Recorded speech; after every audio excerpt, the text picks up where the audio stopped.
2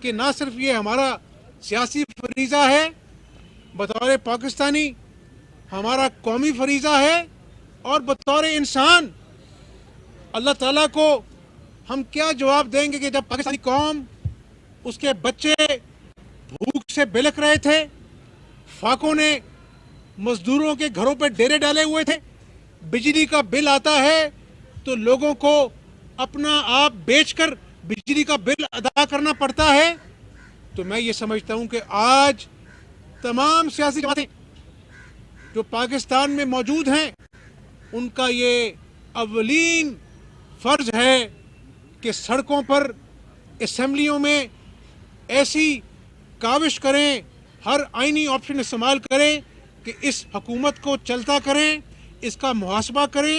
اور میں نے آج اجلاس میں کہا ہے کہ انشاءاللہ اب ان کا یوم حساب آنے والا ہے، ان کا محاسبہ پاکستانی قوم کرے گی، اور ہر ایک جھوٹے وعدے کا، چاہے وہ 1 کروڑ نوکریاں ہیں، لاکھوں لوگ بے روزگار ہو گئے، 50 لاکھ گھر تھے لوگوں کے گھر، تو یہ ناجائز تجاوزات کا نام دے کر گرا دیتے ہیں. اور بنی گالا کا جو محل ہے وہ محض چند لاکھ میں ریگولرائز کرا دیتا تھا، اور پھر یہ ریاست مدینہ کا نعرہ لگاتے ہیں. ان کو شرم آنی چاہیے. اگر شرم نہ بھی آئے تو اب پاکستانی قوم انشاءاللہ تعالیٰ ان کو اصل آئینہ دکھائے گی. اور غیب کا علم اللہ جانتا ہے، لیکن یہ نوشتہ دیوار ہے کہ عمران نیازی کو اس غیور قوم سے کیے جانے والے ایک ایک جھوٹے وعدے کا حساب دینا پڑے گا. اطلاعات یہ ہیں کہ وفاق میں اور خاص طور پر پنجاب میں آپ جو ہیں وہ کل عدم تحریک کی جو گنتی ہے وہ پوری کر چکے ہیں، اور کاف لیگ کے سہارے کے بغیر آپ کے پاس اتنے ووٹ ہو چکے ہیں. تو اپنے تایا جان نواز شریف کو کیا مشورہ دیں گے؟ آپ کو اجازت دے دیں تحریک عدم اعتماد؟ دیکھیں ان کی اجازت سے بتایا جا رہا ہے مشروط ہے، آپ کو اجازت نہیں ملی. یہ فیصلہ اپوزیشن جماعتوں نے کرنا ہے، یہ فیصلہ پی ڈی ایم کے فورم پہ ہونا ہے. اور یقیناً ہم سب بھی سوچتے ہیں جو آپ کا سوال ہے، تحریک عدم اعتماد کا جہاں تک تعلق ہے یہ ایک آئینی آپشن ہے، اور جب تمام سیاسی جماعتوں سے مشاورت ہو جائے گی، سڑکوں پہ احتجاج بھی ایک آپشن ہے، تو انشاءاللہ اس قاتل مہنگائی کے خلاف جس نے عوام کا جینا دوبر کر دیا ہے، اس کے لیے ہم ہر آپشن کو ڈسکس کریں گے، مشاورت کے ساتھ حکمت عملی بنائیں گے، اور اگر انشاءاللہ کوئی فیصلہ ہوگا تو میاں صاحب کے ساتھ مشروط ہے. صاحب یہ بتائیے گا، بڑے میاں صاحب کے ساتھ as a political person, as a political worker, آپ سمجھتے ہیں کہ کیا ان ہاؤس تبدیلی آپشن ہے یا ارلی تو خیر نہیں، یا الیکشن آپشن ہے؟ ایک اور دوسرا یہ بتائیے گا اگر الیکشن ہوتے ہیں تو جس طرح سے بنی گالا میں جادو ٹونا چلتا ہے، کوئی آپ نے موکل شوکل ڈھونڈا ہے کہ نہیں ڈھونڈا ہے؟ ہمارا وکیل جو ہے نا وہ اللہ تعالیٰ کی ذات ہے. وہ کہتے ہیں حسبنا اللہ نعم الوکیل نعم المولا و نعم النصیر. آپ کی بات کا سیاسی ورکر کے ناطے جو سوال آپ نے پوچھا ہے، میں یہ سمجھتا ہوں کہ بہترین آپشن اگر اس ملک کو مجدار میں سے نکالنا ہے، جو بڑا مشکل کام ہے، اللہ تعالیٰ ہماری مدد کرے، فری اینڈ فیئر الیکشن جو ہیں وہ سب سے بہترین حل ہے.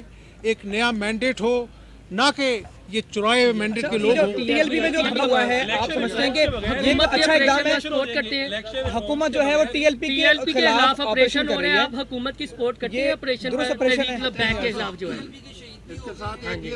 چھ جو ہے وہ شہید بھی ہوئے. پی کے مطالبات درست ہیں، اپوزیشن سپورٹ کرتی ہے. لا اینڈ آرڈر کی سچویشن بن گئی پورے صوبے میں. لا اینڈ آرڈر کی سچویشن کے حوالے سے یہ کہنا چاہتا ہوں، چاہے معیشت کا معاملہ ہے، چاہے خارجہ امور کا معاملہ ہے، چاہے لا اینڈ آرڈر کا معاملہ ہے، اس حکومت نے ہر ایشو کو مس ہینڈل کیا ہے. کوئی بھی معاشرہ اس بات کا متحمل نہیں ہو سکتا کہ ان خوفناک معاشی مسائل کے ہوتے ہوئے ہم مزید لا اینڈ آرڈر کی سچویشن کو خراب کریں. ایک پاکستانی کے ناطے میں بھی آپ کی طرح تشویش مبتلا ہوں اور دعا کرتا ہوں کہ پاکستان میں امن دوبارہ بحال ہو.